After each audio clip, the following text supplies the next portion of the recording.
आता मी तुम्हाला फोडून दाखवते।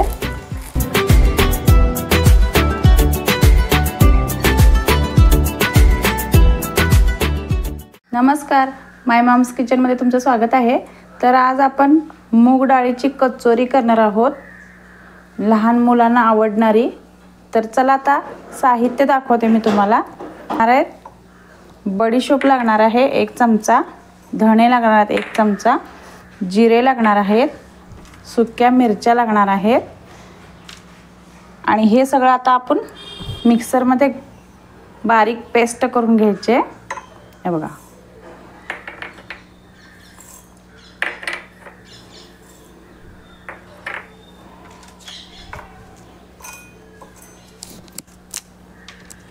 आणि थोडेसे मिरे 2-3। चला तर मग आता मी करून घेते।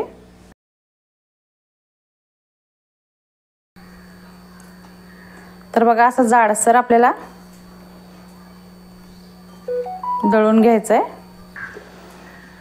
हे बघा, मी 1 वाटी मूग डाळ घेतलेली आहे। ती सकाळी 3 तास म्हणजे भिजत घातल्या मी। आता आपण ह्याला वाटून घेऊया, जाडसर वाटून घ्यायचं आहे। तर चला तर मग वाटून घेते आता। हे बघा, असं जाडसर वाटून घ्यायचं आहे आपल्याला। आता आपण कचोरीला लागण्यासाठी पीठ मळून घेऊया। या कपाने 2 कप मैदा लागणार आहे। हे मी चाळून वगैरे घेतलाय। 2 कप मैदा घेऊया आपण।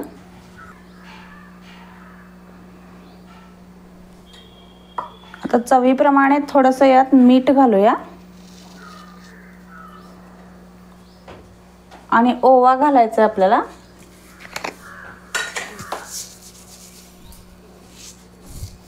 बघा, एवढा ओवा घ्यायचा आहे आणि हाताने असं क्रश करून घालायचं आहे।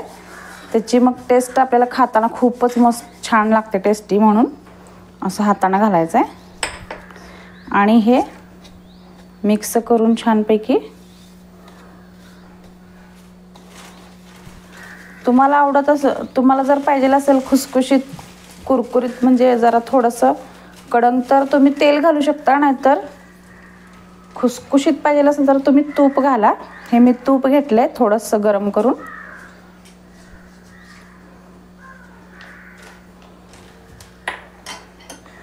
आता आपण ह्याला मिक्स करून घेऊया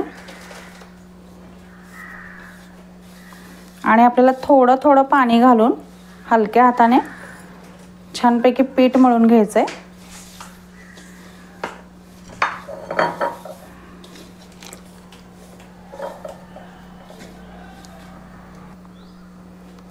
हे बघा, असा गोळा असं व्हायला पाहिजे।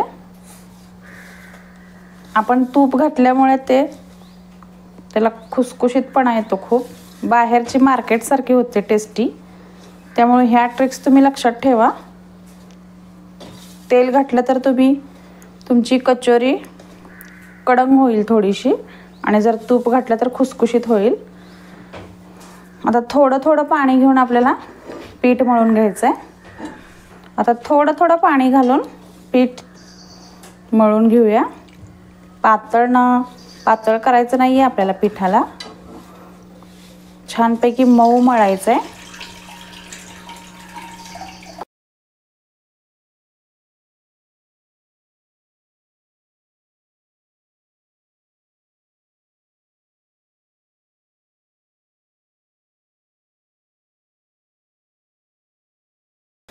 घट्ट गोळा करून घेऊया। आता खूपच घट्ट नाही आणि खूप पण सैल नाही।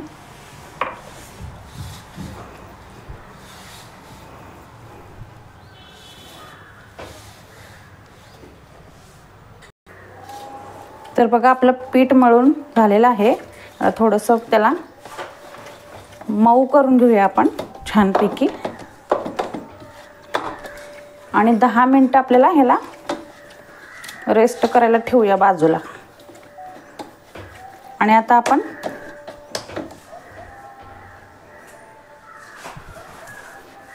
ह्याला आता बाजूला ठेवून देऊया आपण। आता आपण मुगाचं स्टफिंग करून घेऊया कचोरीमध्ये घालण्यासाठी। थोडंसं तेल घालायचं आहे।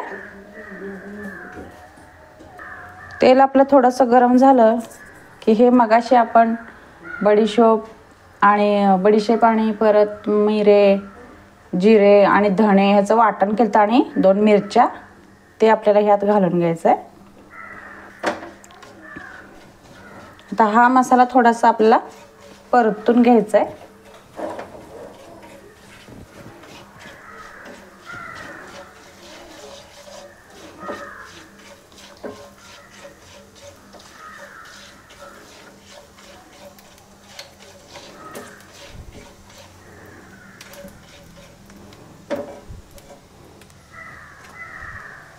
आता एवढं अर्धी वाटी मला बेसन लागणार आहे आपल्याला, तर आता आपण यात बेसन घालून घेऊया.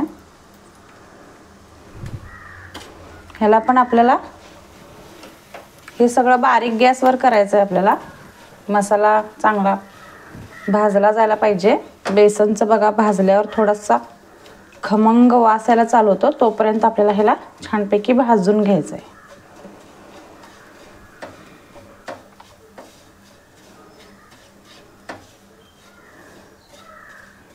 माझ्या मुलांना ही रेसिपी खूप आवडते, कचोरी खूप आवडते, म्हणून मी सारखं करत राहते असं वरच्यावर. आणि आता शाळेला सोडले त्यामुळे मुलं सारखं काही नाही काही मागायला लागल्यात. आता आपण मगाशी केलेलं मूग डाळीचं जाडसर वाटण आहे ना, ते ह्यात घालून घ्यायचं आहे आपल्याला.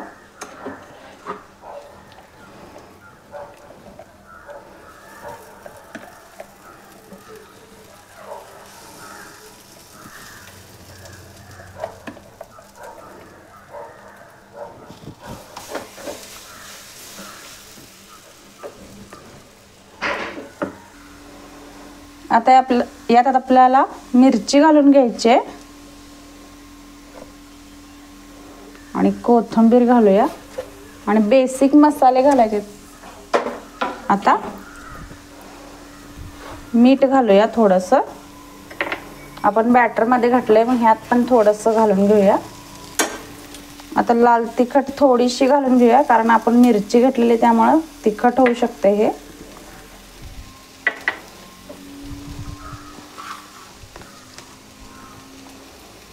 तर चाट मसाला घालायचा आहे थोडासा. तुमच्याकडं चाट मसाला असेल तर घाला, आमचूर पावडर असेल तर ते पण घालू शकता. माझ्याकडे नाही आहे आमचूर पावडर, म्हणून मी चाट मसाला घालून घेते.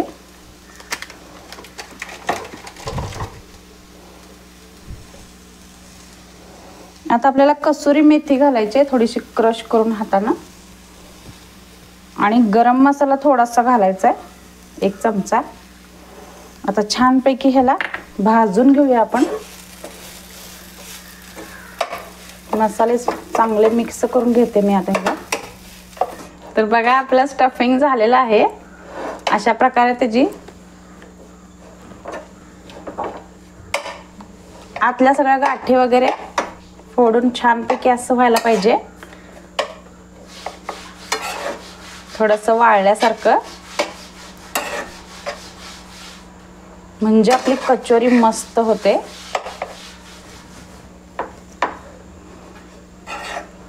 आता ह्याला मी 2 मिनिटं छानपैकी भाजून घेते आणि आता आपलं स्टफिंग तयार आहे.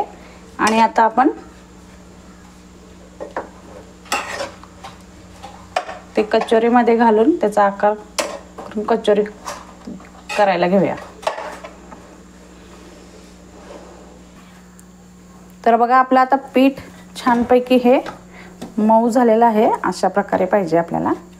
तर आता आपण यात स्टफिंग भरून कचोरी करून घेऊया. आता बघा किती छान झाले मऊ, अशा प्रकारे तुमचं व्हायला पाहिजे. आता आपण कचोरीचं स्टफिंग भरून घेऊया.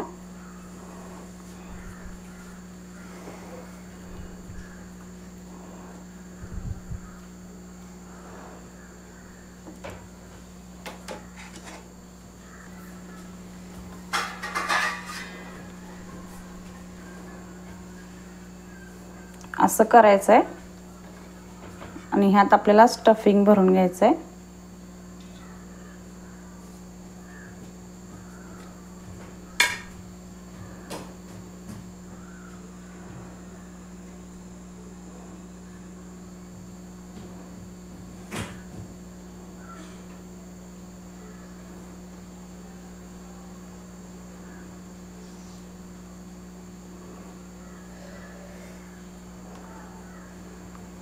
बघा अशा प्रकारे करून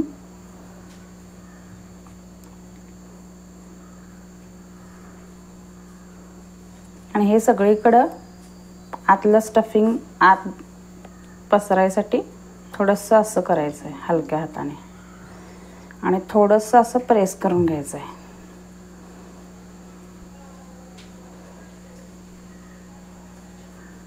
सगळे आता आपण असे करून घेते मी आता.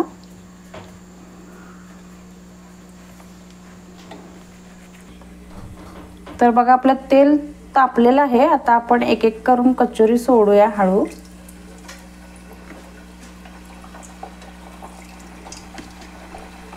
आणि थोड्या वेळाने ते आपोआप वर येतील.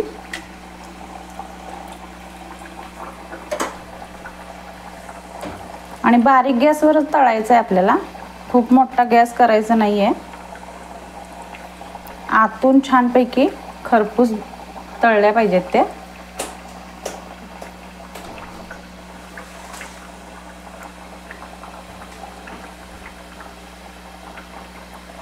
बघा आपली कचोरी आता फ्राय झाली आहे. आता वर आल्यात. हे कलर बघायचा किती छान आलाय. त्याला खूप वेळ लागतो फ्राय करण्यासाठी. तर आता हे मी काढून घेते आणि तुम्हाला दाखवते. तर बघा आपली कचोरी किती मस्त झाली आहे. आता मी तुम्हाला फोडून दाखवते.